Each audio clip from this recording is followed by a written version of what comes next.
Gasimbagane ne bannamawulire wano ku Radio Simba pira kibazo mu studios gikwanjulira osuzeyo oti ampuliriza eyakoze olwaleero weebale wonna wosinzira otuwuliriza tukwebaza okubeera ng'okola bwotyo pira kibazo n'embeerawo mu studios za Radio Simba nina John Kakando omutwe gutukulabe tukutukutukutukutuku ye yanganti why gwani baduga yero aja jange yagambanga mbu sabuni taggwamu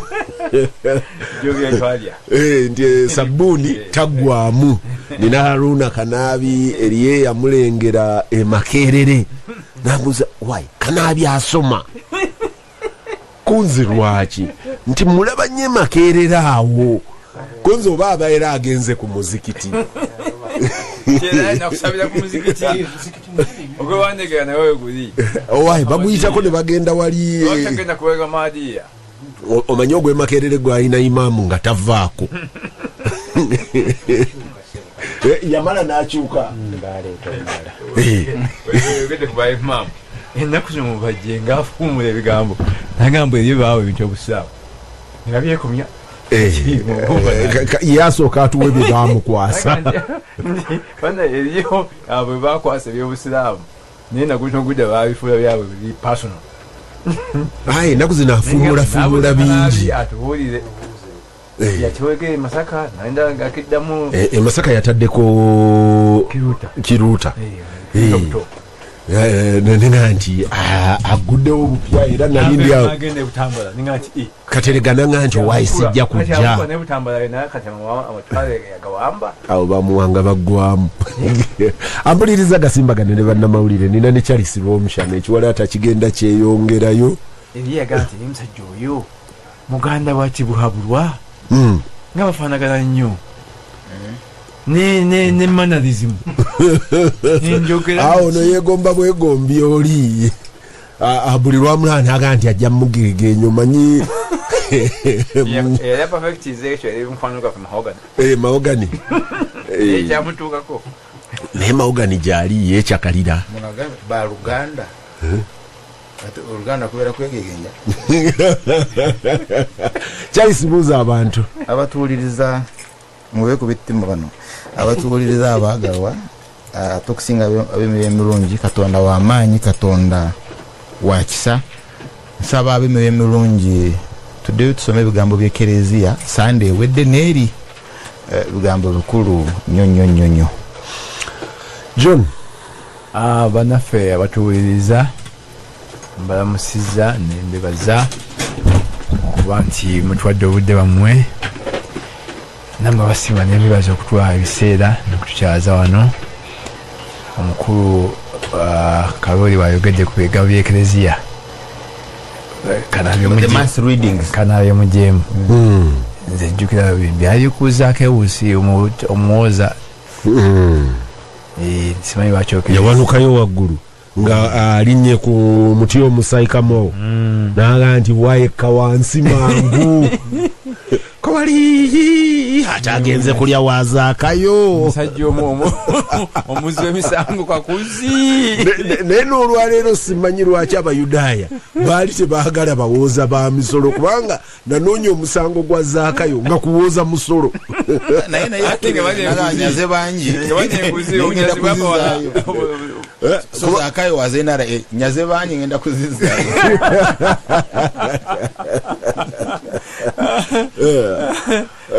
nezaakayo atandika ekiwendo kyendaba oluvannyuma kibayita ekyabazuukufu tinanyaga ngenda kuzizaayo kubanga abalokole baleero bwe balonkoka tebazaayo tebakyayatula naye mukulu kibazo tonnebabiza leka nsaasire abafamilia ya Kashiringi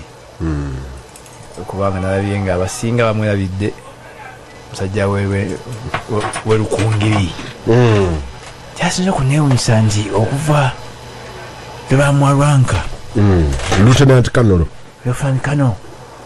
mu 87 atuuse kufa nga banka eyiye ebyawo teyakyuka simanyi besi bamutu mpozi ye besi yali meja nafuuka Lieutenant Kano kati kankuwa ekifaananyi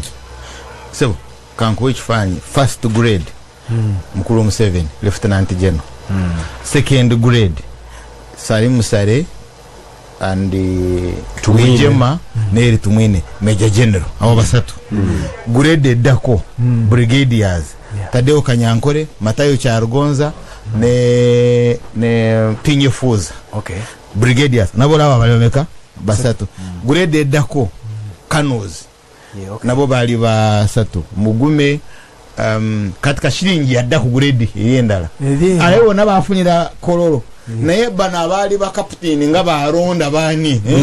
abo bafuka ba generals nga shilingi ali ku street atambula ne romshana naye yo yagenda ku boda ensambi yo kumasaba mitwalo 5 that's factually correct enga naye group ya Tadeo Kanyambo omusajja yawamba katonga yali ina diabetes ngemutawanya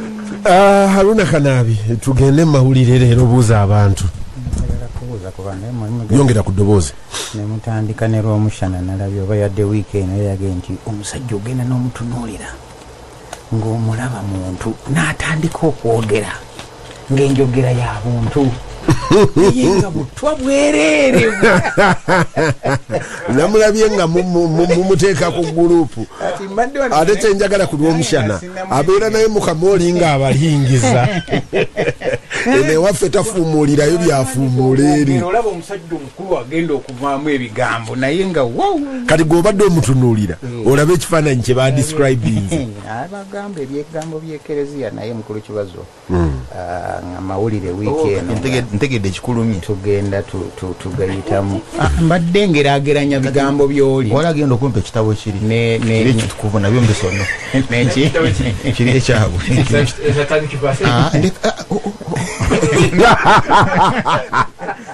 ndeka mukulu kibazo kisooka kakanda adda kyogeddeko mugenzi Ahmed Kashiringi one of our historical R040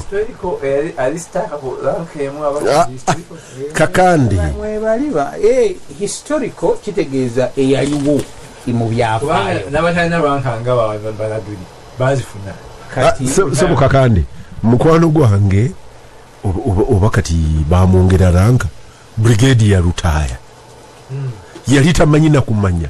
nti mube basevinga muteeka mwali naye waliwo simanyi bamufuula genero nadde ngisharingako naye Lutaaya yafuuka genero yadde nga yakoma kuba brigadier oluyo olwo ng'omugenzi kati omugenzi ng'anyumya olugendo lwe naga nti bagenda bamuwe ne medo naye olinaja namukuba akama nti bagambye kadi gyolina gireete Kanaabi amawulire byonna bibadde mu nsonga eyo amawulire lwakuba gwe oluusi ogasoma kikwakwayo obumu obutonotono obwerabira mukulu kibazo ensonga y'Ebola mu ggwanga nayo ekyagenda mu maaso naye nga wiikendi esinze nnyo ate kusaanikirwa nkaayana wakati wa minisitule ya health n'abagabi b'obuyambi naga nti ffe ssente twazireese ne tuziwa butereevu abalina okuzikozesa minisitule ega nti tetunnaba kuziraba naffe tuzeetaaga era nalabye wiikendi omukwano gwaffe yali munamuli munaffe kati mwogezi wa minisitule ya health Kanaabigambo omuzinda buli lw'okyuka okugamba kakandi eno eddoboozi ligenda wiiki ejja bagenda kutuula mu lukiiko lweyise bamanyire ddala ani aziina mukulu kibazo era wetwogerera n'abaana baffe wiiki ejja batandika ebibuuzo ekibiina ky'omusanvu bamaleko ebbanga lyabwe ne minisita era ya education mumukadde Janati Kataha Museveni naye yayisizaawo ebiragiro nga taito gy'okozesezza eyo mpya kawalaka muwala wange agenda kutuula Museveni Piero okuze si olw'omushana gw'oyogerako ayina owa university akuze naye mu nsonga y'emu era eyo minisita yayise guidelines nti abo abali mu bisulo basigaleyo tebavaayo naye aba primary basigale abadde era ssebo ndowooza amasomero agasinga abaana bajja kuddayo lwakuna mukulu kibazo tuba tukyali awo public universities nazo naddala Makerere ne bayisa ekiwandiiko namutayika nkibazo bwoba okola waabwe ng'omusaala gwabwe ogulya ebya radio Simba ojja kubyerabira kati simanyidde oba ogwawamu so your statement yabadde y'amakerere si ya public universities naye New Vision nga bulijjo yagenza okukola story yagenza public universities ono mukulu omukuteubi yali ku hobby wano. This is a hobby nga ono ogenda kuzanya hockey kuzanya ebintu ekikangesho tali ku mulimu sebo guno waka ate weewaayo sebo guno mulimu era endagaano gye nnina enzikiriza bulungi nnyo okukola nga bano baani omukulu Kanyeyihamba yabeeranga nnyo wano ku golf course awo nga we babeera ganaye wajja wano abali ku golf course nedda sebo actually era ku linnya lya university omukulu wano yandibadde akuwa invoice Uganda Management Institute kata invoice yandibadde eyingira naye nga Kanaabi actually kansooke nkukolereyo comment emu universities ziina obuvunaanyizibwa bwa mirundi esatu ogusooka gwe creating a knowledge gye bayita research okunoonyereza okukola knowledge ogwokubiri gwe gwokusomesa guno oguli regular mu luzungu tukiyita mundane embeera za bulijjo kawunga bijanjaalo baana ne bajja mu class n'obasomesa n'otiikinga n'okola ki ogwokusatu oguli fundamental is community engagement era across the world abantu tebafuuka ba professors tebafuuka ki nga beesibidde mu bizimbe bya university naye mukungu omunga era akinyonyola wepokinyenyaga kati bano bali kuki the third mission of every university is community engagement tusuubira ba professors ba university okujja okukola research ne bagisaasaanya kibazo byonna byeyogedde bituufu kati era for question eri Makerere ekyali university kyogamba nti nawangu yakimanya ekyo ekyali university but hasn't he done Isn't he a consultant on several of the best constructed projects in Kampala? Hasn't he participated in the concept Ezimba Lubowa? Hasn't he participated in the concept Ezimba Lubowa? Ayinza okubanga eyo ayina state duties by his excellency yajimuwa andibadde kirungi kibazo n'ayita Yusufu Kiranda wange ekirungi nti mu story yemu Makerere yabadde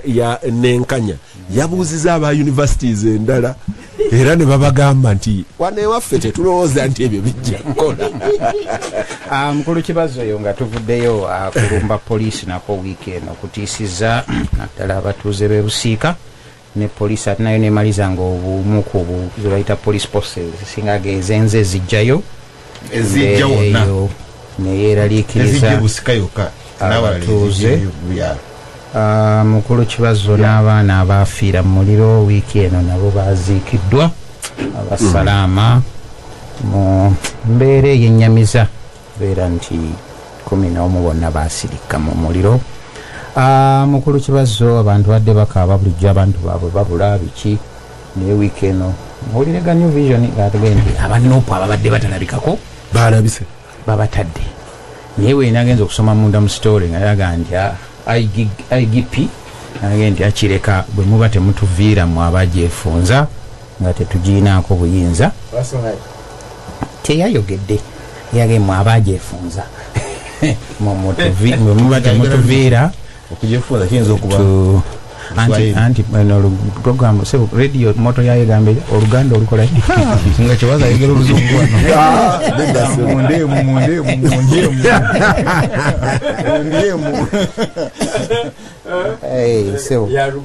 naye ne baga nti abantu babatadde naye simanyi abantu baabwe baba balaba oba babatutte walala naye wiiki emu mukulu kibazo ensonga za Kongo wano ku muliraano nazo zeeyongedde abantu badduka kulwanagana Rwanda bagirumiriza nti yemu kubawagira naffe bugenze wiiki okuggwako nga bagani nammwe Uganda tubategeera bulungi nammwe mulabika mwe bamu kwaba abakola eno mutufuula abazze okutuyamba ate eri erudda ne mukukuta ne M23 Kagame nawe waliwo nalabye mu ku bakungu ba Rwanda omujjanagani tetulwana ndalo za kasuka mayinja na pocha bendera Karejeya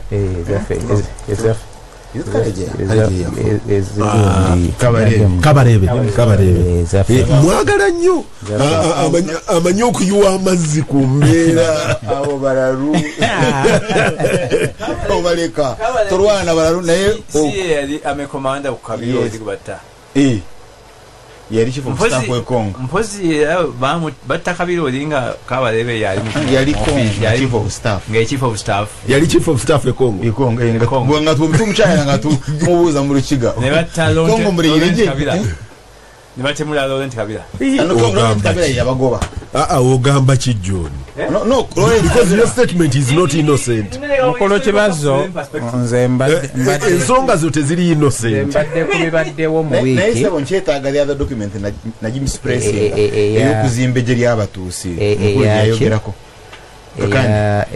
Congo naye nga mbeera mu butuufu si nnungi kubanga yambulako document please kakande kopi eyo ngyetaaga waliwo gye wagijja ne lwomushana ayiga obuvunaanyizibwa nti bwe bakuwa ebiwandiiko bitereke ate kati waliwo n'enkola ya digito mukulu kibaza ensonga eyo mpozi tugenza okukyala anoonya ebiwandiiko ewange tojja teri n'ekimu ne mu Isirairi nga Netanyahu alabika ndowooza prime minister akomyewo mukulu kibazo mpozi n'ekisembayo wano Twitter omanyi ennaku zino yafuuka kizibu tomala gajoogererako naye n'omuvubuka eyayogera ebigambo ebitaasanyusa sipiika wiiki eno naye kooti yamukkiriza ne bamweyimirira ne yagamba nti yawandiika ebiwandiiko omuwala naye yajaga nnyo oba simanyi naye poliisi naye bamutwala kakaaba naye kati bagambye nti obujulizi tebunnabakola ki tebunaba kubeera assembled ensonga nse mu Twitter wogenda ku mukutu ogwo mukyala Amonga neta Monga Annette Amonga atasonyiwa ate yaleesewo ku reconciliation okutabagana wakati wa MP n'oli umupolisi gwe yakuba ekikonde yabatuuziza nangayi bannange batabaganye buli omu n'asonyiwa munne naye yatetasonyiwa bamuwandiikako bali be beesonyiye yesi ye yabasonyiye anti yabatabaganyiza anti ne beesonyiwa kitegeere bulungi yesi ye bwe kiba kikwata ku ye kale kibazo mukwano gwa Anita Amonga agenda abatabaganye DPP musanga n'agujjawo ate omujulizi DPP na musanga n'agujjawo complainant bw'aba takyaliwo state eyinza nti nze mujulizi bw'ofuuka hostile but we don't need you nga waliwo kamera we don't need you kati bwakutta ojja kujulira nga bakuse we don't need you nga sebe ggulira eddala lyendowooza nti kulu Imran Khan bamubya musasi yayise ku lugwanda nga yeekalakaasa kalakasa musango nedda okiteekaku ne Inacio Lula da Silva n'engeri gy'okireese obadde olinamu ettima ne Brazil ajogereko Bolsonaro ne Lula da Silva naye akkiriza yeewunyisiza ensi yayogedde speech dakiika nga 3 ekigambo oli ewangu tekyamwogeddeko kyammensonize yebaziza balonzi be bokka naye ne ku mulirwano mwami Kenyatta bwe yayogera nga Raila bamuwangudde yayogera teyanyega eyawangudde oyogedde ku mukulu Uhuru Kenyatta Muigai nalabye naye nga nti okuva ku bukulembezi ng'atuufuna ebintu bingi nga y'omu kwabo abatabaganya mu nsonga za Ethiopia the Tigre actually yali olugendo olwo yalutandika nga president wa Kenya mu speech ya president wa Kenya esooka aliko first decision yali yamusabye asigale nga ogwo omulimu agukola era n'agukola bulungi envoy wa president William Samoei Ruto omukolo ogwo oyinako eyali former president wa Nigeria nobeerako ne former president wa Kenya ne bwebaamu n'abakungu abalala kati awo gwe n'okwata ku ttama kati singa abadde neiba wange entungu eriiso ku kyalo naye kirabika bano be baatandika olutalo entalo ezo bagezaho okuzijjako ne Congo era it is expected that bagenda muweerezanga envoy ku lwa president wa Kenya. Oli yagamba nti ebizibu biri nsi byesanga birina abanansi balina okutetenkanya ani abisobola oba oli aba Nigeria n'ebyekenya ebizibu abanakenya babizuula nti byo tebeetagisa mu foreign experience ebya Uganda byega byetaaga mu foreign experience emyaka 16 tugambye alhamdulillah sebo president yagambye nti ebya lockdown naye nga wamu n'ekyo of course kakande kyatakonyeeko nekikwata ku bantu lockdown egenda kubeerawo ekikwata ku bantu baffe ekyamangu ennyo president William Samoei Ruto ne bannakenya bakkiriza amata agava e Uganda gayingire mu Kenya butereevu. Ebyo byalayisa ate gwe oyogera ku biri ebikadde, but action was taken this week. Amata gayingire era baatukkiriza wamu n'ekyo selectively n'amagi baagalese gajje mpola mpola. Naye engeri gyekyogeramu nga okukkiriza kwa amagi amata okugendamu kwalinga kwa nagamba nti agaffe tugateekemu vali tugayongereho vali tugatunda bya Ivory Coast nawa tunaga Uganda agali cheap awo mutawana ati naseka mutawana ati okufuna agali cheap noganywa agagono gatunda bei nene by the way ne Ghana kyekola ku mafuta gesima gatunda butunzi ate ne importinga gesobola okugula gesobola okugamba nti banagana gano getusimano malungi nnyo muzungu eno gakozesa mwe mukozese biri bijjule bive Saudi Arabia yamba wemba wakola tafsiri obewa mwe mukiyita mutya okunnyonnyola Ruto alinga atuganti muleke bali abajega batuwama tebalina magezi kati otuvumye ngambye nkola tafsiri okunnyonnyola nga bwobo ampuliriza Gasimbagane Ne Bannamawulire Haja Kasekalala Senior musuubuzo w'amaanyi okumalira ddala ebbanga ddene bingi byayize era ne bimusoomozezza biwerako mu kutambuza bizinesi ez'enjawulo omuli ebyobulimi n'ebyobulunzi n'olw'ensonga eyo Haji Sekalala Senior akuwandiikiddeyo ekitabo ekituumiddwa Double Your Money ekikuyigiriza enkola ya bizinesi n'okugiwangaaza Double Your Money kafulumye kati funa kopi yo leero mu matundiro ga Sitoko gonna ate gwagula akamu akamu osobola okubufuna okuva ku reception ya Radio Simba ne mu bookshops zonna mu ggwanga. bulijjo bwe tubagamba nti ekifo kiri kimu kyokka wayinza okufuna buli kalonda w'ebiriisa by'ensusu z'abakyala ab'omulembe tuba tutegeeza Mirembe Boutique tulina ole 7 total effect ajjamu enkanyanya n'amakula ate n'akugumya olususu ate mmwe abatawaanyizibwa omusana baabaletedde ole hydration kanonno kataasa omusana okukuba ku lususu waliyo ole anti-wrinkle face wash balina ole complete day cream black opal foundation. Mirembe Boutique basangibwa ku Namirembe Road ku shop number 3 nga wakayisa Centenary Bank opposite n'omuzikiti gw'Abayindi. Black Friday etuse bukyali yitako ku masundiro ga Rubies agalondeddwamu mu kibuga Kampala okuva ku Lwokutaano ng'ennaku z'omwezi 4 mpaka ku Sunday ng'ennaku z'omwezi 6 onyumirwa emiwendo gy'amafuta egisaliddwako ate ng'ogenda gavuga olugendo oluwererako ddala ku nsimbi ensaamusaamu. Rubies, feeling your life's journey. The singing follows ekitambiro mu city Binalumu November kuuma Mount Papa's Hall elugogo kumitwale 2 vyepi mitwale 5 emeza milioni 2 12 November ali kusamagane nze mukono 13 November Afro Club Kasanga T yaberekedwako Rabito Mtujo Spice Dana Pastor Wilson Bugembe Geoffrey Utaya King Saha Samathes Walukaga Aziza Zion Ruth Ngendo Lana Sophie Nyanja MC Mariachi Maulana Rain Madrid Nechiko Amoti Kalela Bobby Brown Nero MC Kapale Dr. Tiamale The Tokazi Nabana Banji abatuuze ba kuno Leero mwenna yenze chairman wammwe Katulume bannange temufiireeyo obwavu munguze omusulo gwammwe. Bannange muzeeyi Katulume ate oli ku kyekyo. Munnange nnoonya musulo navvu kugimusa ku birime. Kaakati mwenna abali eyo ebyo bifeeko naawe kati tukozesa bimmo.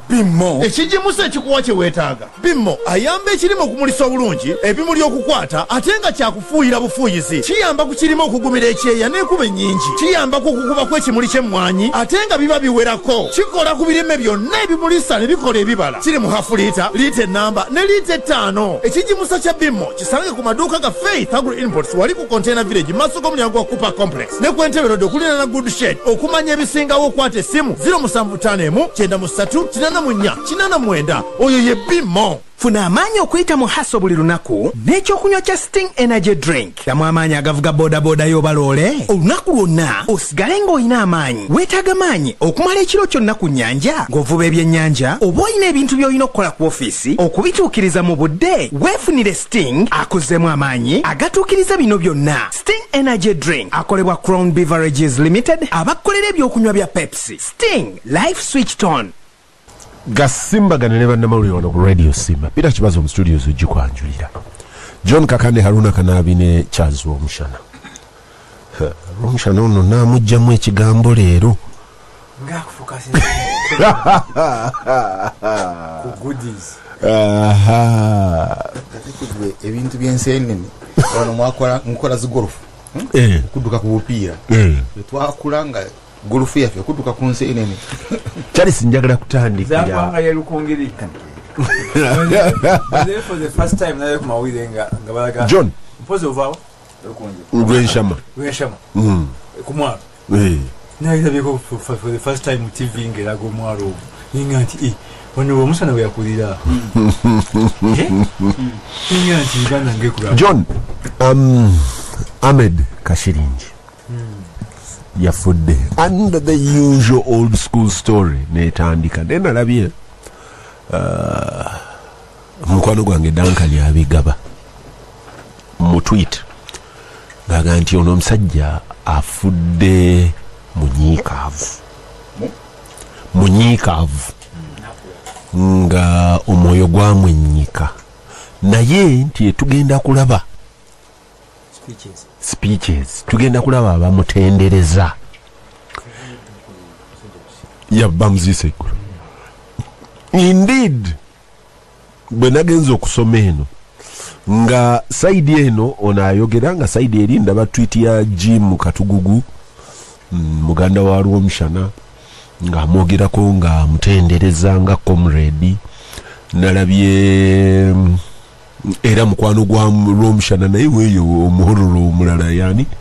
tumukunde nga naye amutenda. Oluvannyuma nendaba kano Dr. Kiza Besigye ngaga nti the general that never was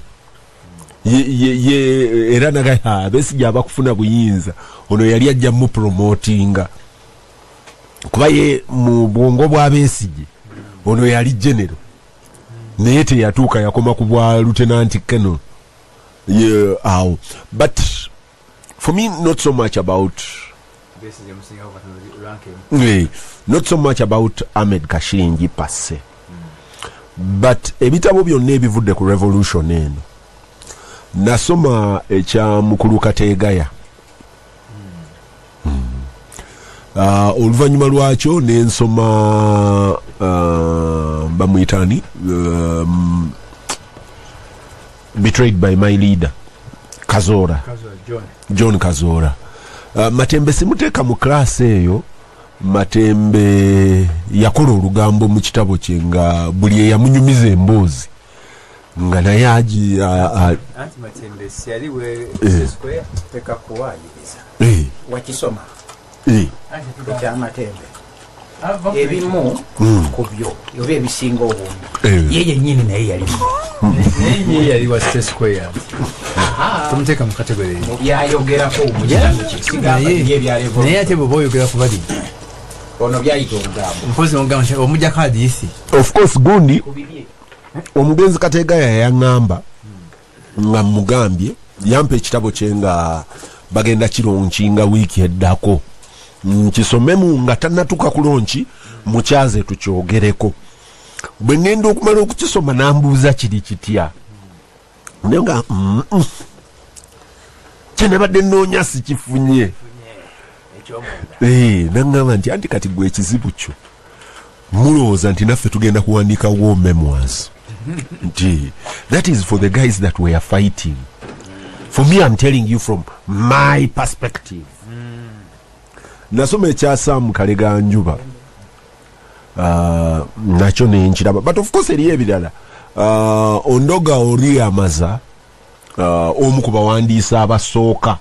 aba revolution eno. Ondoga Oriamaza ye teyawandiika bibye, yakuŋŋaanya speech za mukama we. Waliwo standard rule bw'oba oyagala kuwandiika ngamba combatants bano abalwana olina okubitwalira muhoozi Kayini Rugaba. I'm not sure. To do the editing. No, you be one. You were kuandika. Kati ono alina okutubuulira bw'aga nti waliwo rule. So kachobola abakyalugonza bw'oba owuliriza bw'osomya abakyalugonza bapekosi kuteesa balina narrative etakuwa kifaananyi kyennyini kye bandibadde bakuwa because they are heavily edited versions. Okay. When you read most of those books, you feel a displeasure. Abasoma oluvannyuma lwa Russian Revolution ey'olukumu the Bolsheviks, oluvannyuma aba participating mu revolution bennyini bagenda baquestioninga nniya yaabwe okukkiriza kwabwe ku revolution gye ba participatingamu oba esigadde ku birooto biri bye baaloota ne bazibirira ne balengera oba yafuuka y'abantu. Mukulu kibazo ekyo nakyo kiba debatable. Revolution si y'abantu bangi. Revolution ya muntu. Gogamba The leader, the vision bearer. Muyinza okuba munanga muli mu Nuupu naye nga vision ya Bobi Wine. Kati mwena mu contributinga naye ultimately bwe biriwandiikibwa vision bearer mission yali ku ki era agiraba atya ne Mao waliwo abalala baaliwo naye tugaa nti Mao mission ye vision ye yali ki. Lenin nga ndi muto nasoma nnyo literature wa Lenin wakati wa senior 6 awo nga n'akamala. Stalin bwajja eri abaali balowooza nti Stalin enya buyivu si muyivu yandibadde wajjule Tuske yali ideological yamanya ebintu naye Stalin yakwata obufuzi ssebo Tuske nti zefiira mukizeyo nga nti ssebo twetaano bukozigezi naye tujje kasiringi and there John actually eyo ye embodiment ya revolution. I think omusajja mugana namusanga mu kibuga bakiyita Tamale ya bakiwandika Tamale nga Tamale owaffe naye mu kunnyonnyola kwe aga nti humanity abhors duplicity nti humanity eri singular era ye confessor wa communism ne dictatorships zinazikiririzaamu nnyo agamba nti Yesu bwe yali wano bwe yatambula nabe 12 n'abalala nti tobawulira kaadisi egamba nti awo Petero n'akola bw'ati ye singly bw'akwotinga Prophet Muhammad peace be upon him naye agamba ogu sebo bwe yali agenda n'amanya nti bajja kubaawo power struggle Petero kamuwa obukulembeze teyabudistributing si yali muyivu ennyo naye gwe yawa ati gwe yayagala ennyo n'amuwa maama we John kati effectively Yeah. that, according to mukulu one Ghana, that is the nature of humanity. siyoleyo njagala okutegeera singular evuga eragawa nti buli wamu bw'ogenda okukkirira mu revolution zonna kati eno gy'oyina wano nayo eyina vision bearer singular. Abalala bonna mu firimu teriyo omulala afuuka kapa. Era waliwo debate lumu nti omukulu waliwo debate mu kifo ekimu nti omukulu Yoweri Museveni Tibuhaburwa asobodde atya okuba mu ntebe emyaka 36 nti ekisookera ddala abantu badde nga bakulu banne Augustine Zindana baani no bayogerako baani abo yabadde nayinga ekintu kimu abasinga balinga Bungereza na Sweden na wanawa ngenya abaana balenzi be abali mu nsiko. That's incorrect. Mubasooka kumanya mundu mu group ye abatano wali mu Luzindana ngamba n'okulumba mbalala aleete mundu kuzijja embalala ezasukawo 7 kuzireeta Kampala waziruzindana kati yali phase 1 sebo yali phase 1 the question there lwaki tamuleta mu phase 2 kubanga ono yagala nti nze vision bearer tabana equal taba the first among equals nawe cyali musanista yeyeka ojja kujja nkwazika ekitabo kya Jeffrey Archer first among equals nti yeyeka abala bonna he has assembled them kakati mu system we fast forward John fast forward njagala kutuuka ku Bakashiringi. Did they question the philosophy ya singularity ya vision bearer kyebasasulidde? No. First of all, okudukanya goal organization obuyekera simanyanga konti osobola okudukanya ekibiina ky'abayekera successful ngoli democratic ekibiina ky'obuyekera kyonna kiri authoritarian nti ultimate leader like chief justice sibegamba ti musika chief justice yalina authority yonna yawaranka yagaba bukimu ye ultimate kakati bano bonna mukankubulire nti ono ye vision bearer yaleeta okwasembolinga team. Fortunately for him mukulu ekibazo kirabe nti bano bonna bakashiringi baani yakutegeeza nti tumwine yamusomesa so kiri tumwine yali student we buli omu yali key player almost yabanga ono godfather era bonna even when they fall out baga nti muzeyi twana bawo no even those who have fallen out na besije bamuntu sinawe no mwagamba nti yaita gwanide kuba leadinga mu nsiko. What happened after power is different. Naye are questioning his competence and legitimacy in the bush. Kakati of course revolution ejja but are taking the power. Then the question is chuka, how do you hold the power?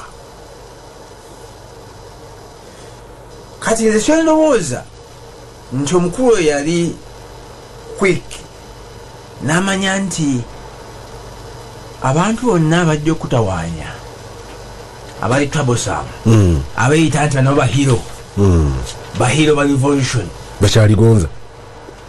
except one who is a brother but pushing on the sides or creating another cadreship totally obedient to you. Atenga emanyi nti Castro Raul yes teri omanyi mukama wange yagambanga nti you can't reinvent the wheel kanka akubulire era ne Castro with the train bwe yagenda okukwatamu yakwata Raul n'amusembeza kashiringi Ahmed bwembadde nsoma mawulire Stories of Valor nga bagamba nti yali musajja nga ali trained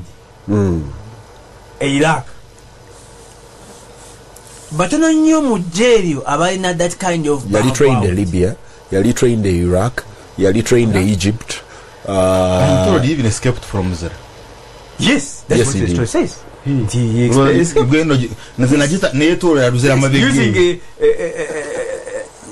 a kambe knife. Nagenda nenetolola bahendelea kulaba oba kisoboka. Maybe. Okay. John I had naye nafuna omukisa natula naye enfunda bbiri. Olumu twa recordinga ne show unfortunately netukkiriziganya wakati iwe nange nti ye yajja okumpa authority ogipublishinga ebyo bindekere naye teyampa authority okutuusa lwafudde naye twali makerere awo nga ku muzikiti nga ku muzikiti awo waliwo obuyumba obusulamu abakozi b'amakerere waggulu awo opposite the mosque the other side we namusanga ng'anywa bakayita kafirifiri wange naye mu mboozi mulimu ebintu ebimu bwebangamba wakola boti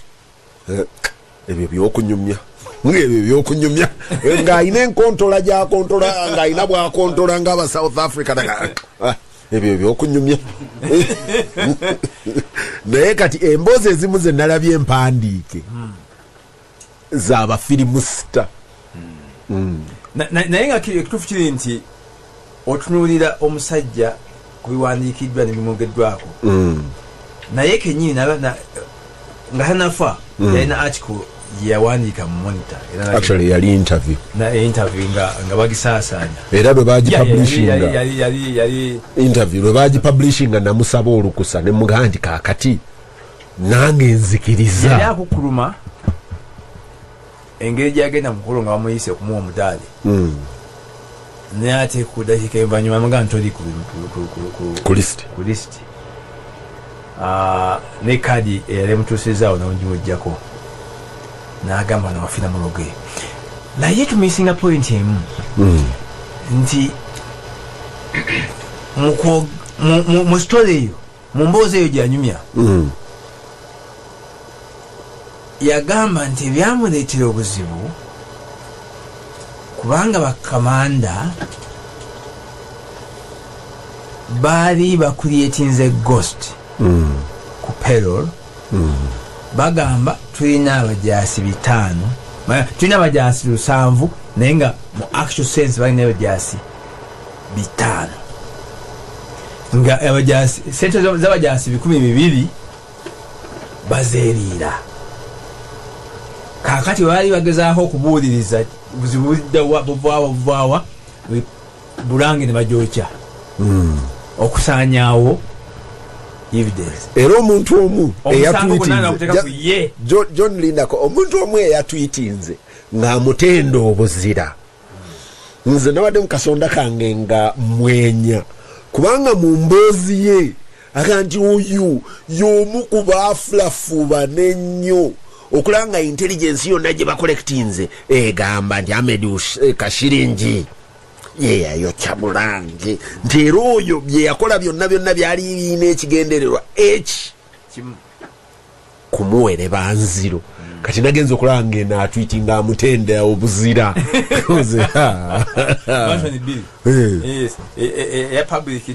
naye nga omushana naye bw'alikuwa omukisa okukola interview naga ndi togikuba alitendereza omuntu oyo simanyi nti oba gwe twogerako y'omu naye kyenewuunya naye owaliwo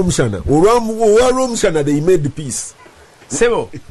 nogimwezi namusonyiwa kozi nemyaka yakusonyiwa enkoma ya byonna so omukulu tudiringa na problem yaba ghost soldiers up to that point. Obunyazi bwatandika very early. That is 1990. Mulango wa Jochadi. Mu early 90s. That was before the coronation. Yes. Coronation 93. Kitegeeza late 80s. Tebayokera bulayi ng'obunyazi mu magye. Actually it was bali bagita Republican House. So tebayokya Bulange Republic House. Bayokya Republic House. Bayokya Bulange sibo. Same building. Bya Republic House bali beetuma bunyazi. Gamba Bulange. Wala aleta narrative yogamba ono yali mulabe wawanno. Anti kati abazzukulu b'omukulu tebamanyi Republic House. Bamanyi Bulange. Kati bonna biga ku Republic House bayaga nti kiridda bwekyo kiri London kiridda wa. Tulina okubategeeza nti kati Bulange ye Republic House Ahmed Quarters mwalinga tegeera amangu omukwano gwonna erinnya lye yali ani? Ono when the time come I will tell you yalina erinnya lye Ahmed Mbayo. Kati bwoga nti Ahmed Mbayo webakola ki naye nga original yalina erinnya lye kakati ne Bulange bwotyo bwoba ogitegeera. Ega obunyazi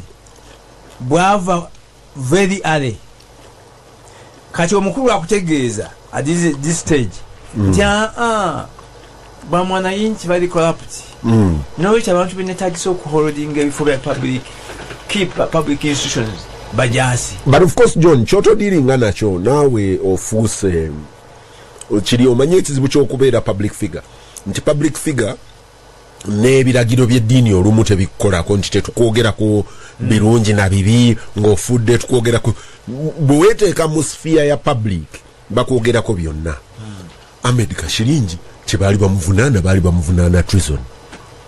Ahmed Kashiringi along the way bamuteeka mu bigambo bye bimu oluvannyuma Samson Mande bagende Kongo ngadusi olwo charges ze bamuteekako zaali za treason. Nti era agezaako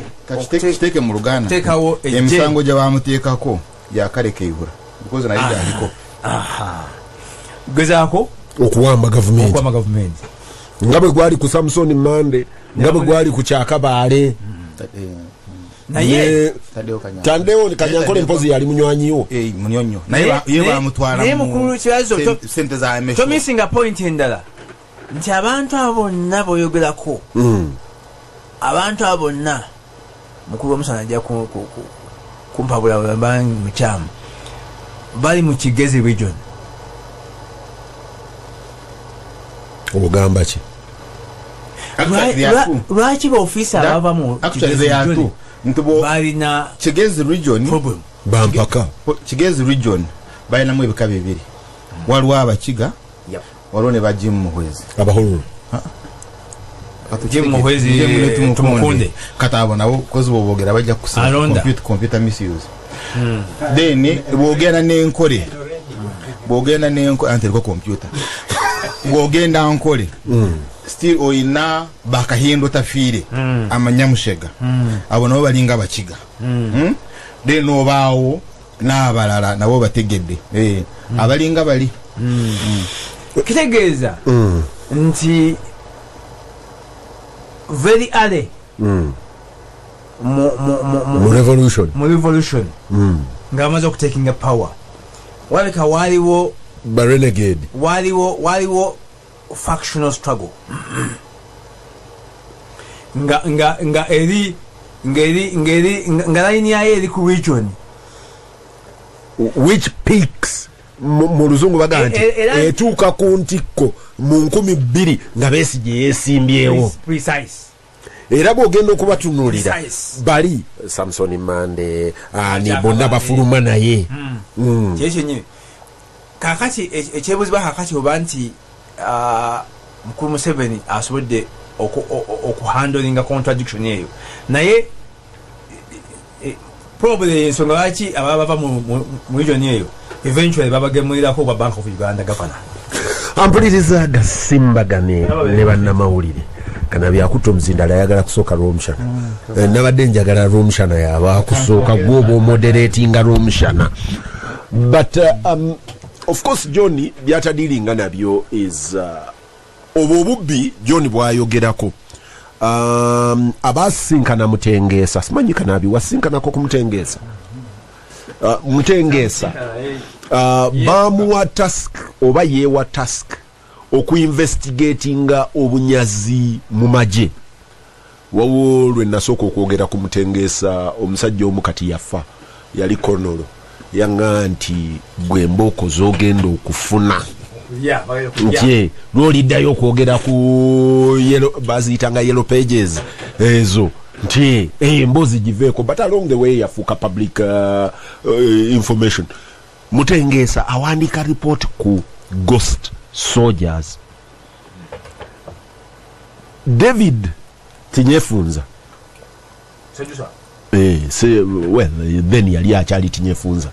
naye bwagenda okwogera ku lutalo lw'amambuka ga Uganda a lot of people forget agamba nti ekibalemeseza okuwangula olutalo mu mambuka ga Uganda nti ba general balufuula lusuku balufunamu. Now kampujukize kazini bavudde ku bukwemezi bw'obujazi noza waliwo akakika katekebwawo okunoonyereza creation of militias na ghost na kinaki nga kakulirwa John Patrick Amama Mbabazi. Nzijukira bulungi nti olupapula lwa observer exclusively bwafuna ripoti ekwata ku bintu ebyo Jeti ne Ibrahim Semujunganda natusuubiza nti bagenda kugifulumya in series enjakamu duli bafumyako paati emu ame negenda mu kooti for the first time nefuna court order ebagamba nti bino tebabifuluma because of national security era wegwakumalika mukwana gose mujojo mugambe nti Ibra nja kubeera naye wano ku baraza nja mubuuza ripoti gyeri wakiri ampeeko buwinso memu order yali signed kakati mbali njagala kuwaayo kirowoozo kyange ku Bulange first ate gwe kyenkumanyiiko gwe wali mukwano gwataddewo Kanyankole yampa ne kashiringi gwe muvuganga ne mu mmotoka no emolukanga nagifuula special hire ku munoonyeza ekyokulya because anitaddewo namuwa siringi 7 n'ayita family n'esooka n'enkubira mu ngalo bwana bwonna mengo yabuyita ne busooka ne bunkubira mu ngalo kati n'alyoka azitematema bebiroba za amanda mayezero zigende zigoleko lumonde the session was so bad naye nakava mu kalulu nga sina sente because we were part of that training it's a long story tujja kustory kufuna bude bwa anti olusanvu no omuntu akutegeera ngenda kukikuteerako njja kuki I will comment on it yangu wako I will comment on it kakati nendyoka nkyuse yes moloka yange corona UCM 541 nenjitekako ekirankani kya special hire sobola okufuna akasente nga nkamuwa mujulizizwa fulugutu yangu atanga nkikola nga nze nevugira special hire nanga alumshana walobyobaza kati twagala tumujeko story because namunyamunyonyo nga munangi musajja njagala atali stabere watu we story kakati nga wafulugutu was supposed to record that story ya story yone yatade Kanyankole ono recording unfortunately amanyi ne gamugwamu nga takyasobola kwogera nafa now kakati ku Republic nenawe taddewo Kanyankole wali omwatendinga tu olwokuba yeri Kigezi group gundi gyayogerako si kubanga nti buntu please Kanyankole yali Kigezi group no it's in Bushenyi wano that's what I feel the former Ibanda the original Ibanda ono mujike wava kakati Kanyankole ya musajja walibaga yeah he was a Catholic Kanyankole yampita now kakati Bulange oba John ategeza ki that's deep that's why you see this topic is too deep tosobola kufuna time yayo kakati Bulange opinion jembadde nyina kuyo abatuuliriza nti Bulange gyolaba leero yali headquarter y'amaje kuba mu biseera bya Amini ate ne biseera by'Obote Obote 1 Obote 2 nga dewo baba malukuwamba mu nkaaga the most important is the UNRA the obote tu nerutwa wawambira government nga bulange ekyo kibuga ekitebe ekikulu ekyamagye na waliwo operation gyenkusaba mukulu kibazo ogenda ononyereze bagiyita operation gaso kakati nga Luzira that prison batwalayo abantu nga babayita balooja sibayitulirako biseera bya kururagire kakati oba kutwalayo nga looja yo Luzira tekuyina mu lisiti yayo so toyina mmere. The prison is not going to provide you food. Abasibe banasinga bavanga mu north balinga ba Rogers. Yes, the most important is toli Luzira. Yeah. Toli ku strength ya toli basimsebe wa Luzira so toyina mmere yo. Ate bano tebakuleetera mmere. So abantu beerya buli. You would eat another one no fan mugira it was really very terrible. So njagala okinonyi. But the fundamental question is who were these Rogers? Kakati Rogers bano bava mu record za Bulange because most of them were former bali basirikale ba UNRA mu historia and muno mononyeza Bazira. You remember Amono Bazira? Amono Bazira was UPC binebya UPC intelligence nebirala military naye nga bakonjo ate jukira nti mukulu Museveni jagenda nga bamugobye Luweero naye Bazira bamutira Kenya anti kyengamba bamutira Kenya nga but initially yali bamutemulira Kenya okubyala bifaanana bamutira Kenya bamutemulira Kenya okay kale initially nga yali UPC yali UNRA abo bali mu records ziri now kati bano bayiga aba network z'abakonjazo n'abalala because bw'okigoberanya atwala abanembadi the rise of mbadi kujja abakonjo bawano ate n'abanande abali e Congo population eri e Congo y'abanande is cross 10 million plus nga base ya amanyi nnyo so question yetino kwebuuza kulwaki bayocha Bulange bali bagezaako okujijja mu records ezo ona alimo okuyiga system eneze erimo okuyiga abaliwo nawo kashiri bobogamba nti abatakanya ne mukulu Museveni bebajocheza basuubira bali baagala kutereka amanya gawe bali baagala okuddamu okuzimbirako obuyekero obulala because it's also interesting kashiri bwabadduka addukira Congo so addukira Congo mwabo be yataasa kati ne bwencherekerawo now ekirala mukulu kibazo beba 27 mukulu Museveni agenda okuzimba 27 balumbe Kabamba ngoreda ineje the J area akola UNRA because for Nasa nechikosi malum zimba UNRA so for Nasa ya Museveni was a shareholder of UNRA bana balumba Kabamba ba Tumwine ba ETC bali bakaba mu nduli as cadet officers because na Museveni yawaya amanya agababe ne bali ne bawaya agabwe ne bagagata ne bagatwara gazimbe ki eje eripya so they were officers of UNRA nga mukulu Museveni alwanyisa UNRA where he was a shareholder but the larger question mukulu twazimajagalo ku addressing to was nga basetting 27 olaba mu many questions. One, you see the Ankwele question, right? The Ankwele question moina Sam Magara moina barubereza n'abalala njogera ku bwakabaka bwa Ankole bo batuuka kashiringi we yatuuka were they able to get out of the bush abayingira mu Ankole question because buno balaba mu 27 but interestingly mukulu kibazo bwe babalumba Kabamba adumire lumba Kabamba atesi mukulu Museveni naye bamuteeka mulole adumire ali mulole kutuula wano mu maaso ye Tumwine who is the Ankole question adumira kugenda kulumba Kotagadi wamu n'ebirala is also the Ankole question and that was Magara. Now n'abayamba okukwata Kabamba is Tadeo Kanyankole tebamuteeka mu records zaabwe because he was the second in command of Kabamba bubojjukira ng'ajukwira mu Tanzania but yaliwo for Kabamba for Tadeo Kanyankole was in charge of training so tebalumba actually bagenda waawe they were in charge nga bakanga bayingira bamamba bazawo bayingira because bali bazimba jeripya The second question is the Rwandese question. Mwabiri musango. Musanga Rwijema, musanga Kagame. Now, kakati ankole the Rwandese question ne Buganda question zigata. Kati mwoyina basebata. That is the Buganda question. Na yete yari abiri mu musanvu. But yafanga bayingira mu Kampala. Kakati omulala nduguse. Simanyo bo wamulirako kaliso. Yes, ye munyarwanda agenda na kola UFM. Yes, eventually nagenda mu UFM. Anti agenda mu UFM.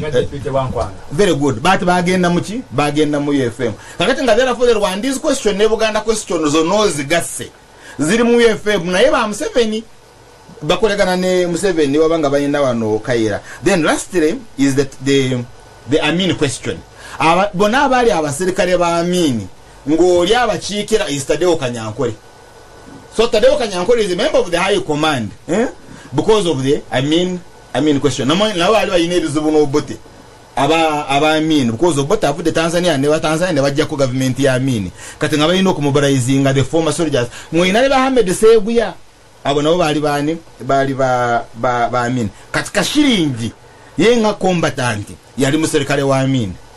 ne Museveni nga balumbe mbalala ayabakuba okubazayo was Ahmed Kashiringi. So now kati John nalinjimyamu, I think I should even mention him, muntu babera one contradiction nti bofune bogana n'olumba n'owamba emunde nungi ebyokozesa ebirungi, how do you distribute them? Kakati ngoli kamanda unit jagenda okuzimba yenga jawe munde nungi, jawe uniforms nungi, jawe byokozesa ebirungi, kati ne batabuka the intellectuals ba muntu n'abalala kwe kukolawo the policy and administration committee. In other words, matandiko to democratize the force. Nga obuyinza babujeri Museveni katusobola ganga katufunyeyo general purpose machine gun nungi nnyo kati mugitwale mu unit ya kibazo bagamba gwe byona byolese biteke wali police and administration committee because bano banga ni buli time banga bwe mwagala kuchikola bwe mutyo then they get tulukutulemu. Let's divide. Now awogira ebintu then omulala is General Biraro. General Biraro was the secretary of the high command. Kakati nabone ba lemera mukuru Museveni tokkirizibwa kubaako byokola ebibyo okujjako nga high command ekoze eki esazeewo mweyo bamuganda okulumba amalwaliro kuyinga alumba amalwaliro kululwe nandese eddagala ndese mugamba high command n'okukola ki okukira ate nekuwa ne guidelines. So the General Biraro naye of course nawolaba ngeri gyeyafa nga avuddemu reinstated the supremacy reinstated the supremacy of the high command. Now then gende waffe benambi kwa mbutuze no bera wonde bachika question kakati the bachika question was resolved during Foronasa moyina babitwali ono gobatira bebatire kabale. You remember? I mean be executing bakarahanga be bakwatire Kyambogo. So most bachiga base bajimarawo ngate bana banagenda Ruwero. Now so three forces now have emerged. The first force is the Kagame Rwijema axis. Nga bali Kagame ne Rwijema bagenda okuyingira Kampala nga je naye nga agenda yabwe ya kugenda Rwanda. But Habyarimana yabayamba. Do you remember? Very well. So question erinti ani atesa ne mukuru Museveni NRA ne Habyarimana bayambe atenga bayina yo Rwijema ne Kagame mujeri yawe. Isatubere kwitko katawata Tadeo Kanyankole wabajira awo jire byedini ntono mukristo asobola okwogera ne Habyarimana kati ne bakola endagaano nayo kati ngendagaano yo kulumba Habyarimana olina okugimenya. That's why okuba wa ranks Habyarimana yali mugenyi mukuru Bulange. You remember very well. Jangu werabire ndabasajja bo bafuse bana Uganda, they are part of the Uganda security system, therefore tebali kulumba eridiri abakanyankole ekoze eki eisemu kakato okujimenya ejo ngoyino okuleta wenjawukana wakati wave ankole question n'abanyarwanda kyobala abalwijema obaddirayo nga bali tebagalana nabaki. You remember there was that song mutuvire because system ya mukulu Museveni munda ng'ekozesa abanyarwanda okulemesa n'intano ku. Right? Now, the second one was the mobile brigade. Nti mukulu Museveni ate n'azimba jeddala mu NRA, which was mobile brigade under kyebalwanira gweta sare musare rufu. So bagenda okutuuka Kampala nga the force ya mobile brigade eyina ababe ate nga yeyina NRA. Therefore biye bali bazimi bawa mugisha muntu police and administration committee ebyo ku democratizing munda mu force byali tebikyakola because nanyini force agina is mobile brigade under sare. Then finally katuchoina lero is the SFC Muhoozi Kainerugaba question. Nti nemuje mu myaka eno since CA, because during the CA mobile brigade equivalent ya mobile brigade SFC. Yeah, so ye SFC ye Rwandese, the Rwandese mobile brigade ngeri headed by Rufu brother kakati ono ateka SFC. Yes, headed by General MK Muhoozi Kainerugaba. So in other words, acha heading ngakati yagina yagizimba ate yagina. Now therefore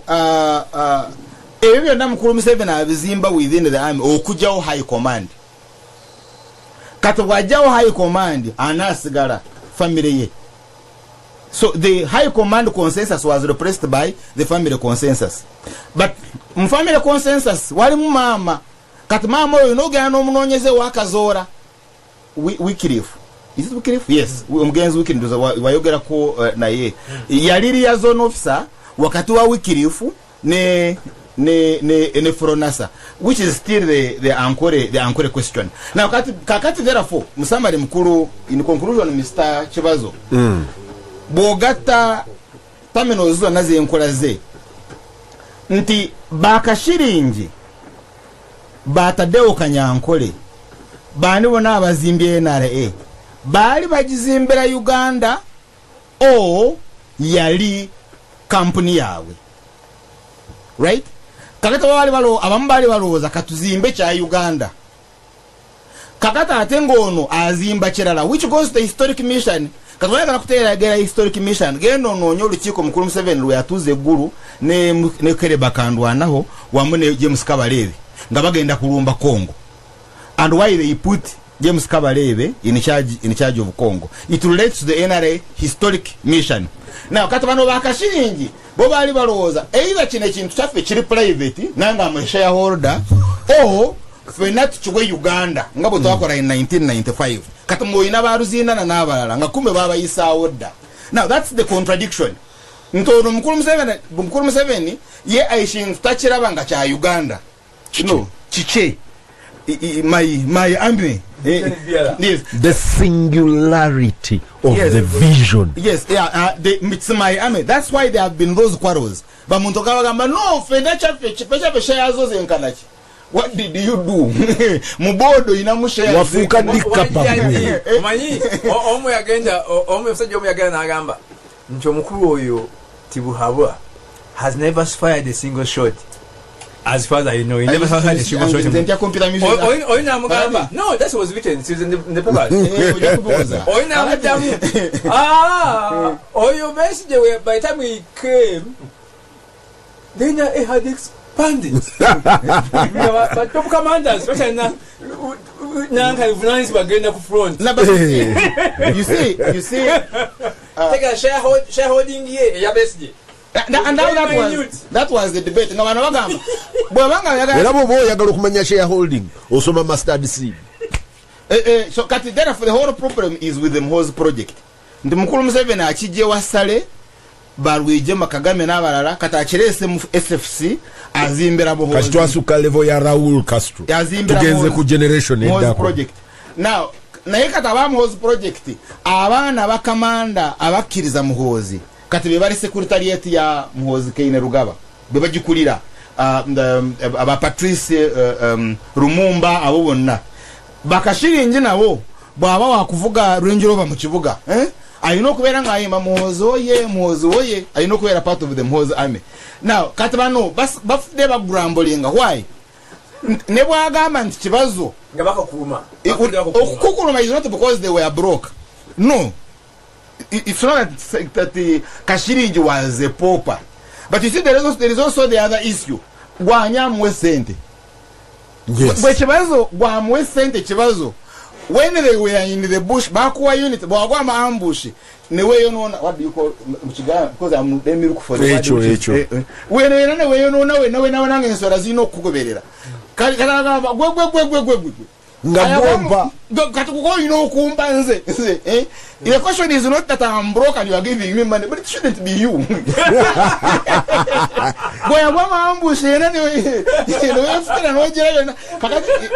A debate even went up to that level. That's why now you have Naduli, because Naduli is the first civilian, I think, are joining a J. Ow. Ate na wakwebera na byakora kakati nga nayanga oboleta mwozi ngali kulewe mutabani wange ali kulevo ki nonga mutabani waja kuwumbula ate na wumbula. So that has been the balance ntibazukulu baba balwana eruweru abali kubali kati bagenda kulwana abazukulu ba mukulu Museveni abafutendo tutena as project. Now mukuru kibazo mbadde nkusaba you amend, this cannot be a revolution because a revolution has to create a change. No, has not created. Gasimbagane Ne Bannamawulire. Oli makati ga Gasimbagane Ne Bannamawulire. Gasimbagane Ne Bannamawulire ono ku Radio Simba Peter Kibazo mu studio zigikwanjulira. Haruna, owuliriza kakande n'owuliriza Rwomshana. Njagala ompe assessment ye ya revolution nga ojukira Ahmed Kashirinji ne banne yabadangamba nti mwe mwogera mulinga abagamba nti Ahmed abadde unique. This has happened to all of them, that you tell me one of them that went into his repose a happy man. Wenyini awo kulu kibazo njagala okutandikira era obwedda John ayogera wano ne Rwomshana nawe ngoyogera sinjula obwonna munigina naku zino government erina sente zewa public university bagiyita research and innovation fund naye teri no democratic nayo nazo mukuzinga whatever it is naye kyandiyambye abamu ku bakugu bafe abasoma ebyafaayo baba researchers bandiyambye nnyo eggwanga lino singa wabaawo abeewaayo to study this character called Museveni. What? I do it. Kati chukuru mpasente. Bagaye bantu because I do it. Omutunuulire okuviira ddala mu nkaaga kuba mubadde mwogera wano ku Kashirinji si ye yekka. Nenzijukira musomesa wange Sheikh Zubairi Bakari abasinga oyo mu musuula ettale ne roolo ye kulanga President Museveni afuuka ki ne wabaawo mukadde wange Haruna Kibuye bade musanga keso kafere wandege kati oddeyo obuuze kuba Zubairi twamuziika wano egindi ebusunju naye Katonda yansaasira naliwo mu ssaawa yesembayo nga nebye bamusuubiza Lugunda yagendayo ndugu, we shall take you abroad. Nagamba Kanaabi jangu genda kugira ne geberere ebintu byange. Omusajja n'ava mu nsi neerolo ya Zubairi Bakari okuviira ddala. Zubairi Bakari ekizibu kye yakola ku deployinga gwe. Njagala nkubule singa ba deployinga mulala yandigenze okuva mu 70 recent bangamba family ya Zubairi Bakari kati va ku bya family ya Kashirinji akazito kawela asiyeka ya kibuye je mpulira ne abasi kibazo nayo yafuna ereri y'omuntu unfortunately yali alowooza nti ndi member wa family era nga obusungu kanti bano twabasuuti noono omuvubuka omujemu bagamba nti yakukwata n'omukono naye kibazo olina okuyiga obuyayi wange badde okeza nogamba yo ekibazo twalina kakande kakati ono Romushana ayogera ku bataddewo Kanyankole nyinza okukozesa kirika kandi kyeyakozesezza ngamba nti bahororo baba kigabane kuba nabo be bali close bonoogenda mu Bugisu ndowooza nayo waliyo abaliyo abayina contribution yaabwe ne mukwewaayo okunene nnyo naye karakita eno gye nkugambye eringa eyina lulubuuku yaayo eri wano ku kifuba ffenna tetugimanyi and that has been the way okutuusa olwaleero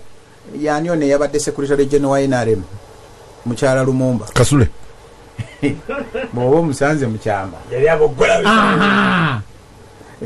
tango odoyo olwaleero akola ki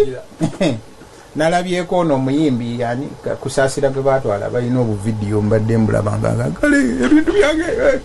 kati abantu ngaabo bonna tebamanyi kyenvulenga nti singa tuyambibwa abanoonyereza ne batuyamba nga tonnaba n'otegeera kibazo gy'oyita revolution oba ffenna gye twalowooza abantu abasinga bagiyingira bategedde revolution kyeki kubanga ne bwenzirayo kansookere ku Besigye yennyini kanaabirinda kaawo omanyi gwe wabeera ne Mzeyi Kintu Musoke naye oyina by'otaategeera abantu abasinga tebalina buvunaanyizibwa kutegeera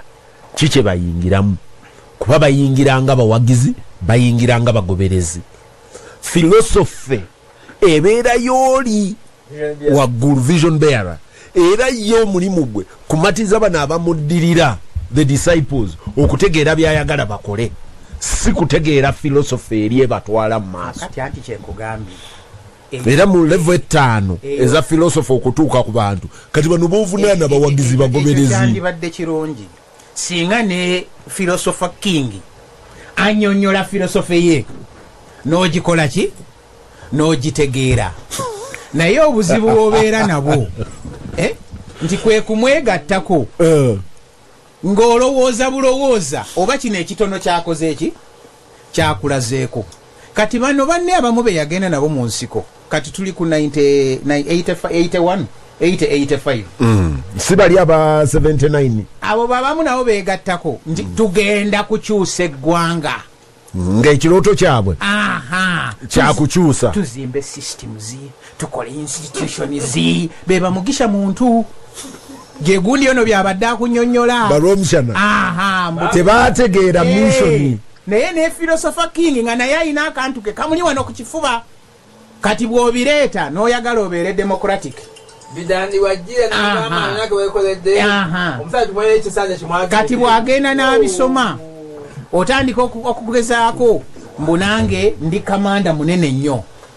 we shouldn't do like this otugambye otya Sebola Omushana nti bamugamba bakole pulaani yabiki kati nga kalulubuku ke kali akamuli ku mutima akatali kawandiike nga akatunulamu kiyingiramu oba tekiyingiramu bw'alaba mumulemeredde gwe ng'anoonya engeri gy'akola ki gy'akussa ku bbali kati ekiva mu ekyo beebamu okufuna obusungu nze nalabako mukulu Besigye ng'atuula ku Afirika naawo nga girugoti omusunguwavu nayaga nti naye I got to understand nga maze okusoma ekitabo kya Daniel Kalinaki nti the revolution is not what is not yet gone title eri awo nti tetunaba kutuuka nti naye arealizinga luvannyuma nti dereve yatukwata the unfinished revolution yatulimba kino si kye twakola ki bamugisha muntu olwaliro bandibaddemu NRM nga batambuza revolution yaabwe naye batuuka baga round about nga bwe bagyetooloola waliwo abuliraawo aga nti kino nga si emmotoka gye twakola tosobola kunga nti wali oleeta Rwigema ne Kagame mu NRA ntukukyusa Uganda they should have known nti Kagame ne Rwigema was about Rwanda eyo yemboozi kakati ne wabaawo n'ab'ebutambala abanyiivu nti gavumenti essa abantu baffe naffe tugende twegatte kuki sebo omukulu tulwane tuleete gavumenti Haruna omukulu ayogedde ekigambo fedem omusajja goyise ani kalisoliiso ndugute okutuuka ng'ayingidde enaagenderwa yali sekendi tunkwanga nga tebamanyi nti musajja w'ekigani yamala genda naga nti omusajja wa fedemu kamanda So are you surprised that bali bafa? abadde ku levu eyo Gasimbagane ne Bannamawulire. Kibazo ngamaliza nti era nze olwawaddewo ebifaananyi bya mukulu Nadduli sinaba kumulabako live naye mulaba mu bifaananyi nti naye Haji mukwano gwange sinnamusinkana akizudde luvannyuma kati bw'atuulawo n'aloza nti twabeeranga wano naye nanyumiza nti baayina emboozi y'omukasaka kati Nadduli tayawukana na Ahmed Kashiringi tayawukana na Haruna Kibuye n'abaasi Kibazo tayawukana n'abasajja b'embaale tayawukana ne bana abakiga abalowooza nti tugenze Basamusoni Mandi bayagala okurizoninga olyaga nti lulubuuku yange byoyogera bigendamu enjawulo ya Haruna ya Kibuye ne Nadduli nti ye Kibuye yakkiriza nti nze loole yange ewedde kati oli vision byala kankasukirayo kenfuna si kukasuka I wish you knew kankasukira embeera ye yasembayo wanditegedde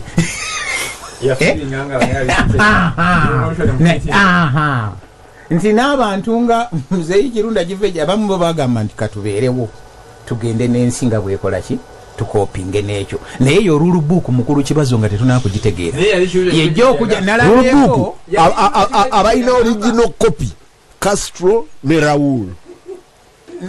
ayinza okuba nga naye tagiina yonna nga naye bamubikkulirako ekizibu nti mutabani wa Castro atandise okujuliza mutabani wa Castro yatugambye nini mu Bayibuli generation teyasukkanga myaka 4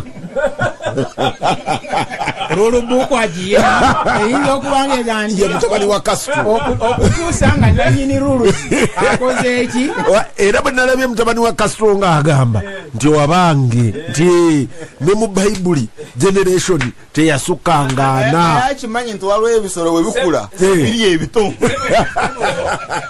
lawu omulala yabuteeraga nti oli vision byala vision ekyali as live yesterday as it is today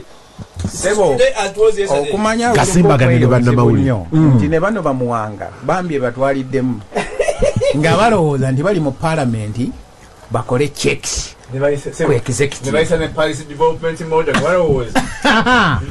Gasimbagane Kanaabi njagala kukutula Muwanga njamuwa just 1 minute kwekyo kubanga Muwanga kyemwagaza ate kirala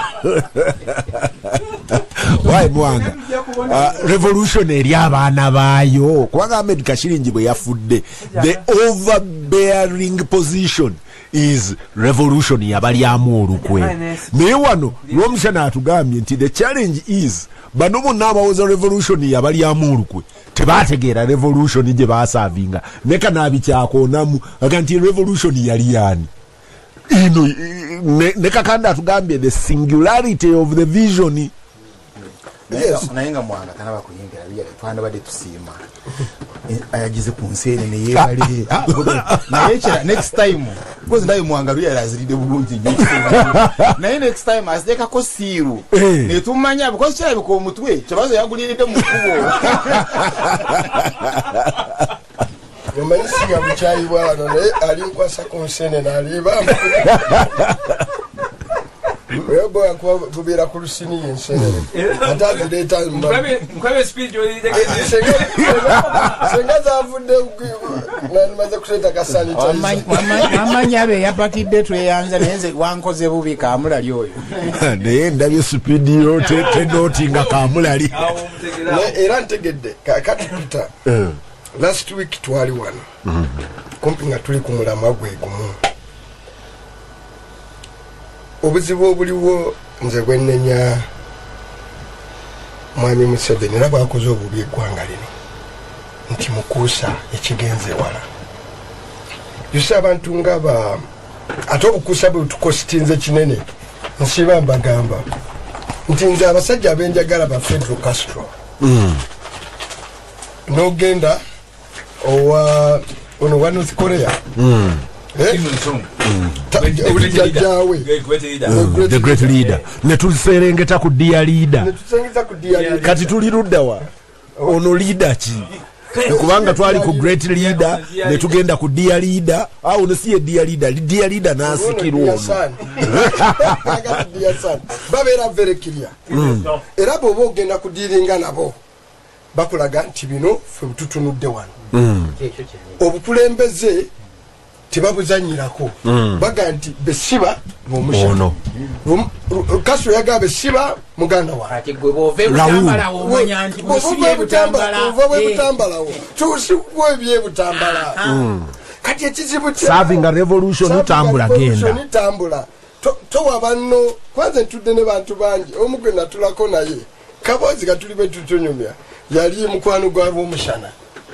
akanti omusajja ono Ahmed Mbayo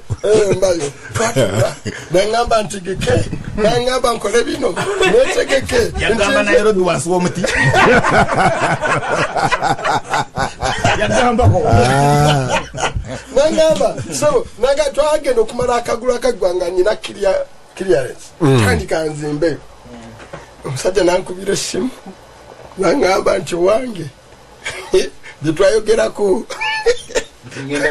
tingenda mu maaso East Africa integration yeganye ntalina okubaawo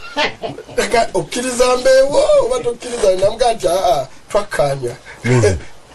natekulira kirango nga bakoze eki nga bamusudde ettale kuba yamukubirawo kasimu akasemba agamba mpulira ebyo byogana kiri kye nagamba ekyo twakivuddeko tukyalina mission neoyo baali accountable gyali tukyalina mission kakati problem ya President Yoweri Museveni tawanye gwanga omanyi onzijukiza bali abalala bakunganira wano ku public service no amanya Mushega Matayo Kyaligonza Kiza Besigye Bidandi Sali ne group endala ne batuula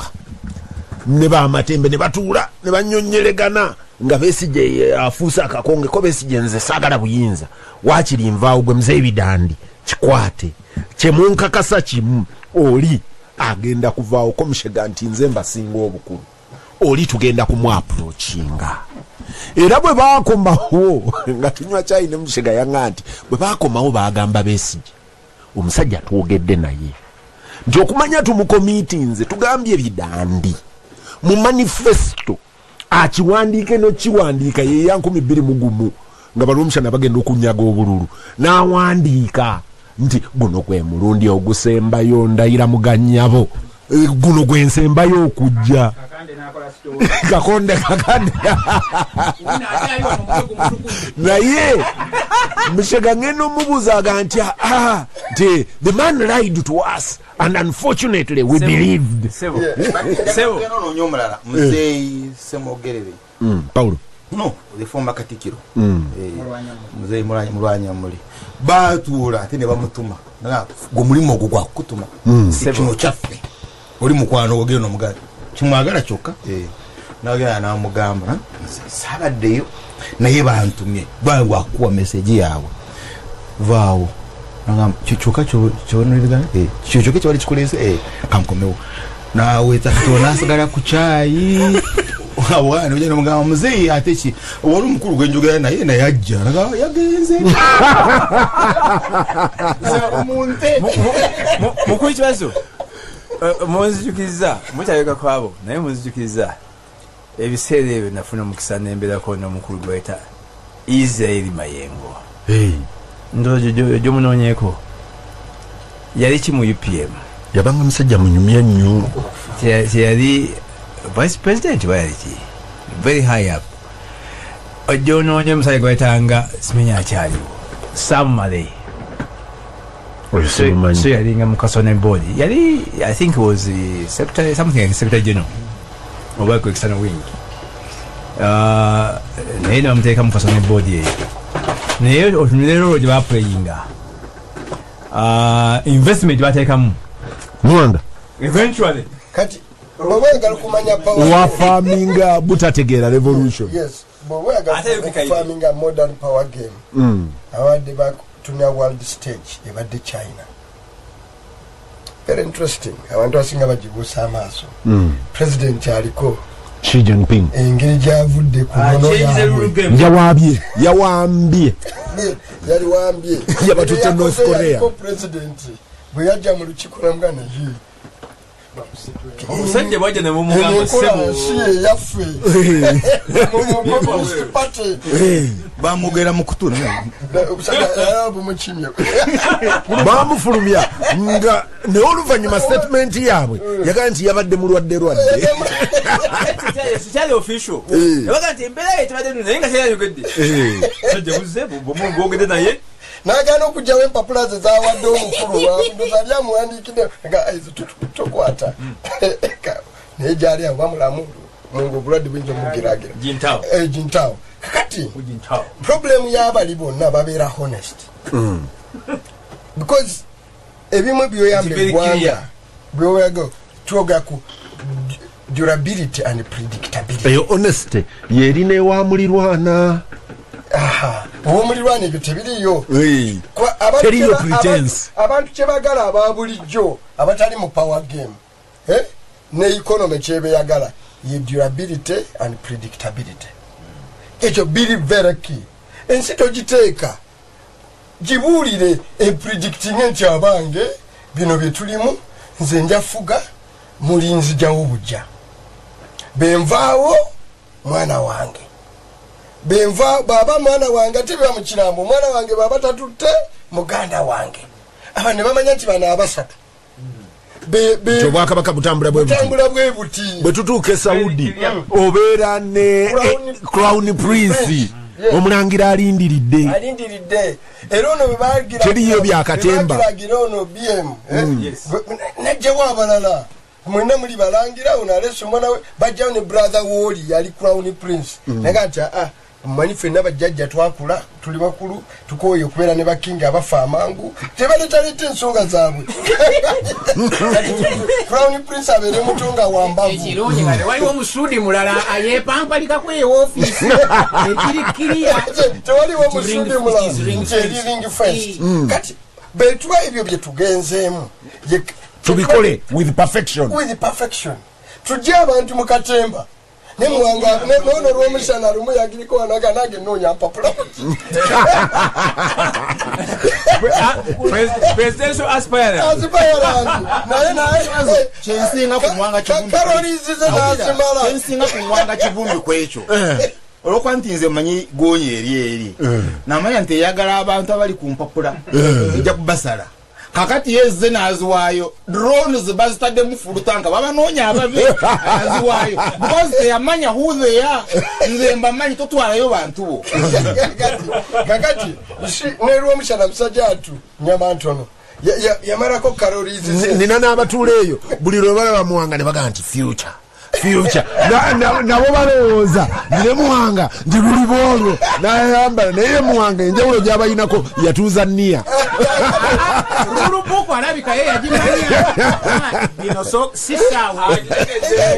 kakati ye challenge kyetudimaligamu byonna nabano ba colleagues be ye honesty kati ono obuzibu bwayina era obujja okumuletera obuzibu nti buli kiseera alowooza obulimba buyisaawo time etuuka obukusakuusa obwo ndi game nekaluba kyovulaba so I think bano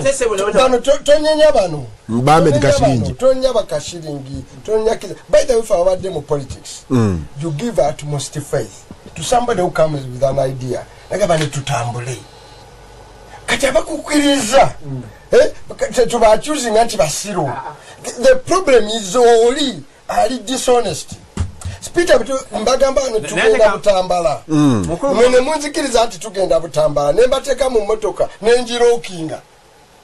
ne baga ngenda kuvuga tuka ku express highway nenyinyigala okozachi za mapesa nembatuyiringisa mpaka metiana musobola ganti mwe bakyamu mwabakiriza tugenda butambala nze yalokinze motoka nembavuga paka butambala nze mukyamu anti mukuru muwanga nebe kiba nti singa yali mwesimbu kubanga nabo benyibenye bagambye nti nze nja kubeera mu all along nze nja kuvaawo n'omutabani oba muganda wange abeerewo n'omuzukulu ajja time etuuka amula n'aleadinga revolution against you bibaddewo naye waliwo clarity nti nze sigenda ku pretendinga nze ndiwo ono akojo keyakola nti abantu bakuumire mu kulowooza kigumaza nti enkya bintu bya Gasimbagane Ne Bannamawulire. Mwanga awo nkutuddewo njagala eddakiika 2 kitundu okuva ewa Mwanga abalala bajja kuwa comment oluvannyuma. John, wiiki eno bano ba Mwanga bakomyewo mu palamenti naye bagenza okudda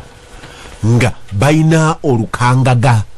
lw'ebiwandiiko nga lusaba nti abange nti tuli bubi tugenda kwewola wa ku luno n'eri omuntu wa bulijjo babadde very clear nti tugenda mu standard group ey'Ebungereza twagala kwewola ssente bwe ziti ziriko oba palamenti eno ye yabadde a lot more clear nga etulagana amagoba neki bwe zitunulire bwenenga development budget recurrent budget mbeera yembi lwaki tetwagenze Brentwood lwaki twagenze ku commercial level era nenina nnyo ebigambo bya Muwanga ono mpulire nalabye n'abagize minority report nja kuwa comment ku y'olulala naye because oli yagiweereza nengisoma nenga okay nenjia bwenti okay Muwanga from vantage point wotuula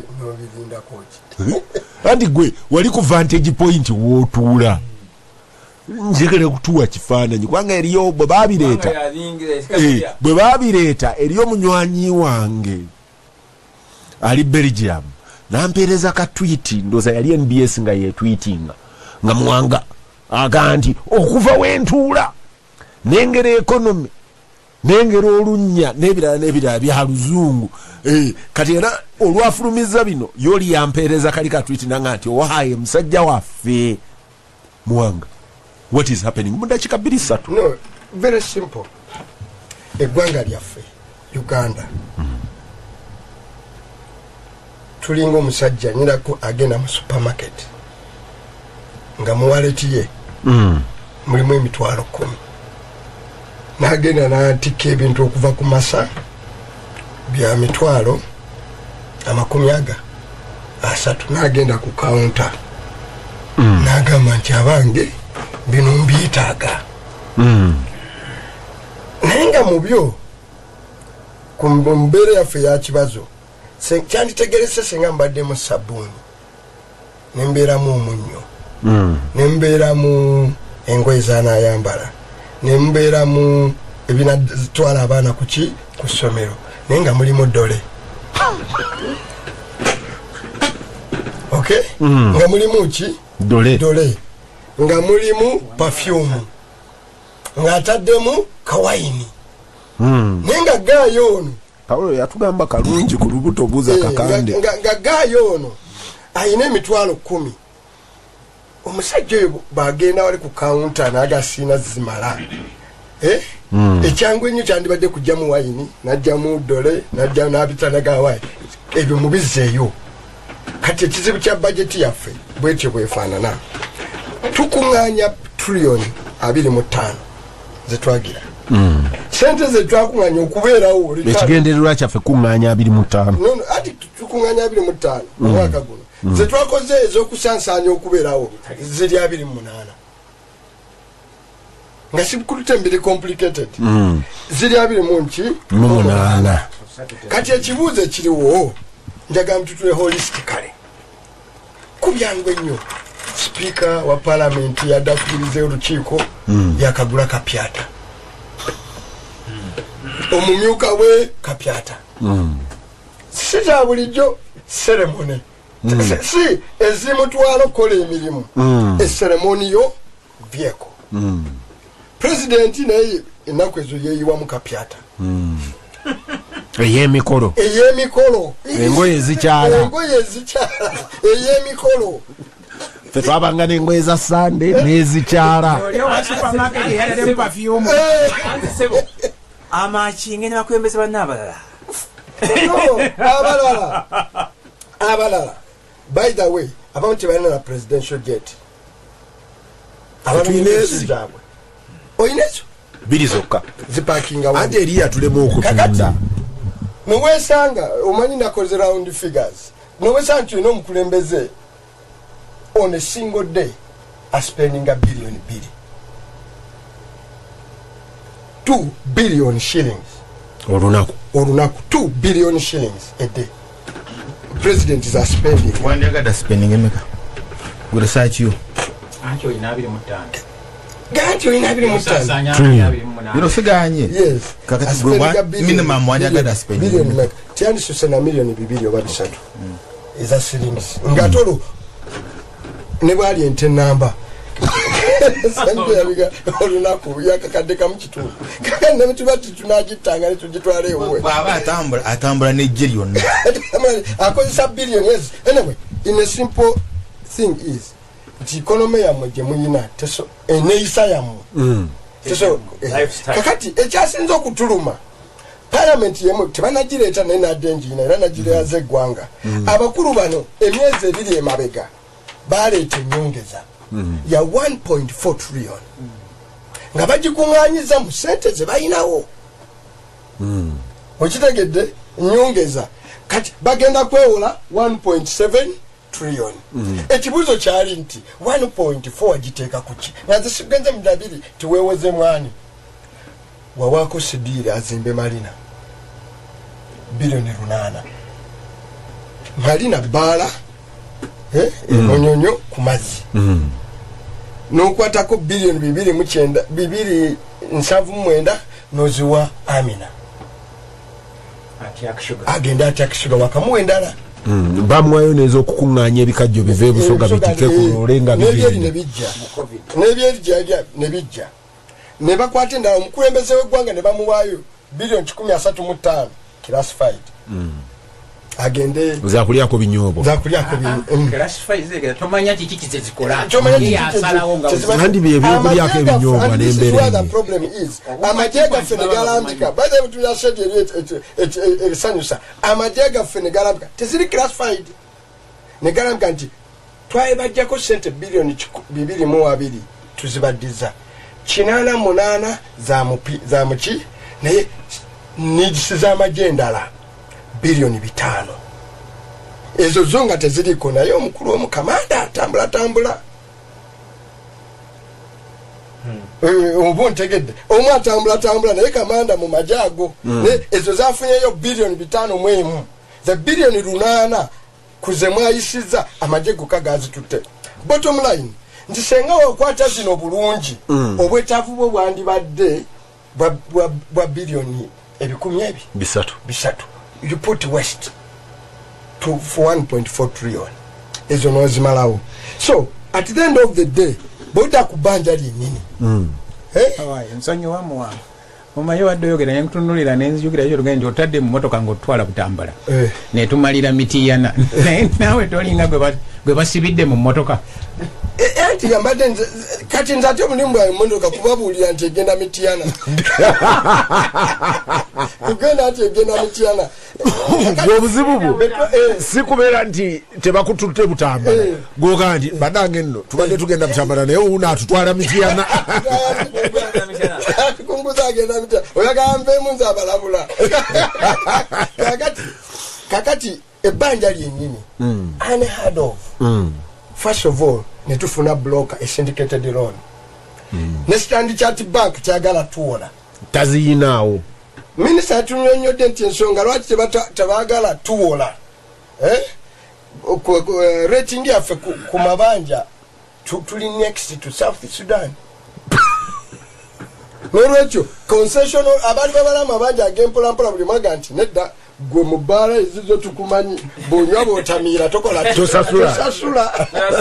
mala kuteeka wano idio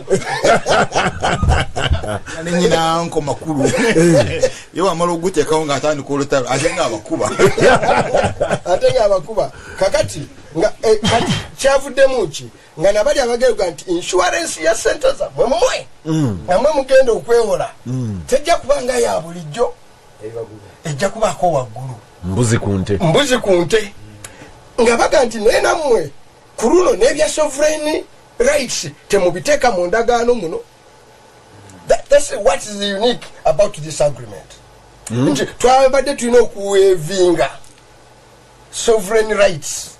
zaffe tisenga tulemwa okusasula oli bwajja okukwata ku kibanja togamba nti kino ekibanja kyamaka twatasiza mu ndagaano okujjako minister restorations. Omuntu asobola okujja n'akwata butambala yonna n'akwata entebe n'agandi ntwala the whole of district ya butambala no this is my property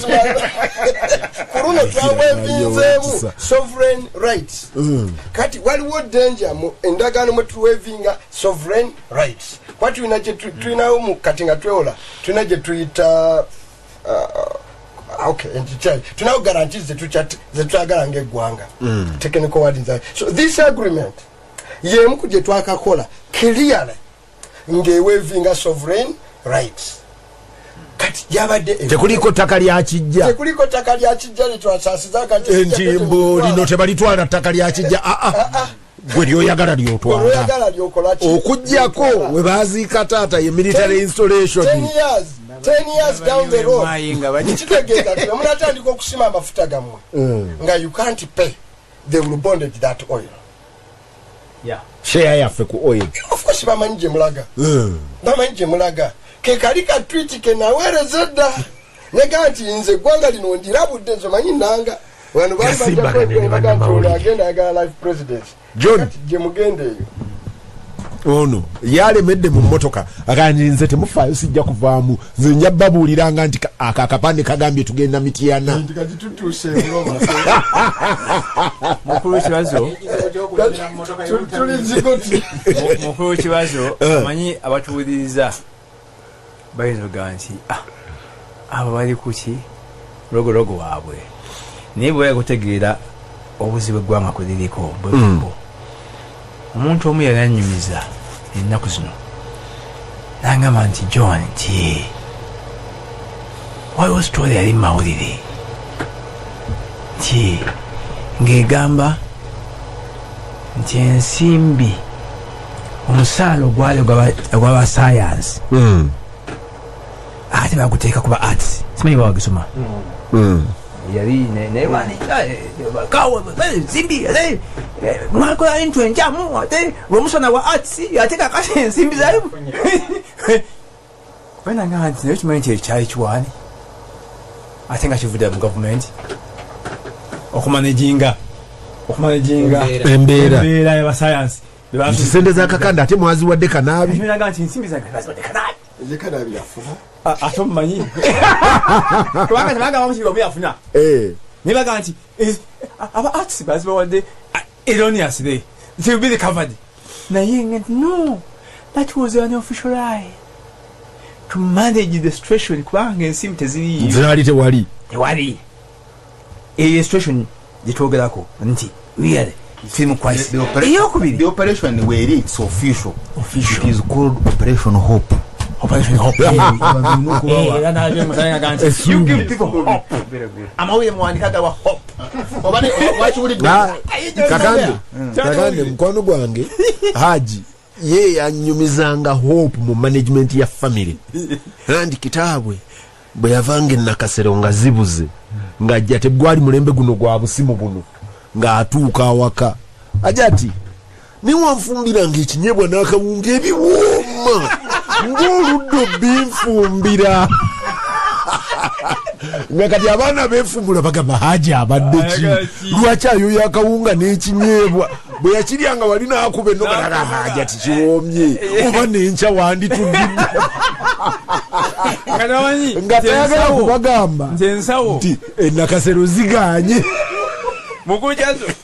obadde basebadde baninga mawulire era endala Operation Hope eri under Operation Hope wabeerawo oluweero ne gy'owulira nti balumbye luweero baba alina okukwata Kanaabi why they arrest Kanaabi is kuteekawo hope list ebeerawo ebadde lwaninga Nabanja oyo bamulanga aweereza ensimbi musaako baga nti Nabanja yalonchinze ensimbi zigenda under the palace development something naye wiki ndowooza story nefuma mu New Vision nti by the way ti mukungu omu nzai coordinator naga nti ensimbi zaatuuka naye bali tebasobola kuzijjako kubanga ebibiina bye baaziwa si biwandiise tebirina leadership structure. So the money is there on the bank account, but it can't be withdrawn, stuck there. How can you send the money to a group? Therefore, how could it have been licensed, even if verified to receive the money? It is a fake. That's managing hope. Kitegeeza nti kati mu bintu government byekola mulimu ne propaganda ali pure fabricated lies naye to give people hope nti n'enkya gye luli njagala kwongerako katono nnyo ku ekyo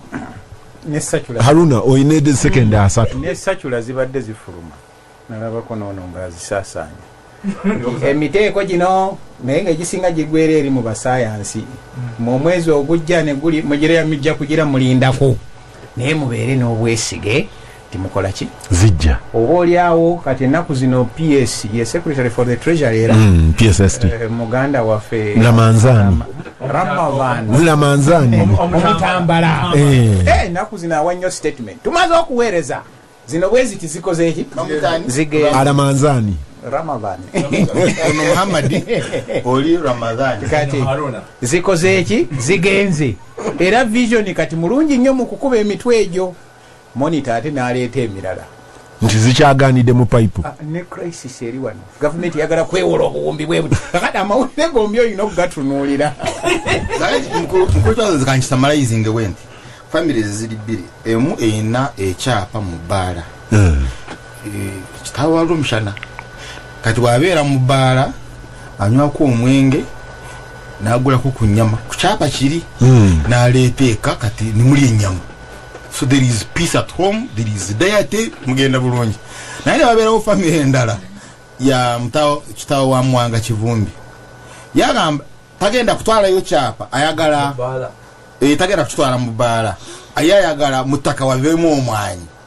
nsimbi zajja mu mwanyi Mwanga Kivumbi agenda asome naye abaana bala muyinza okutuula Mwanga Kivumbi bwali tuuka eyo n'abaako mulimu gwafunye n'afuna ku sente ali bakola ki ali bakwata ku mukono naye tebagenda kulya nnyama abo bo tebalya nnyama actually bw'osanga wa Mwanga Kivumbi osanga Mwanga Kivumbi n'obukooti ali ku university asoma ayogera oluzungu naye tebalya ki nnyama naye ne family y'ekyapa ekiri mu bbaala eri kulya bulungi alya nnyama ne nannyinimu n'anywa ku mwenge n'ayima musajja babawe n'ekisenge bakiwe ate Mwanga Kivumbi yalowooza naye no family erina okuba ng'eyaabwe nedda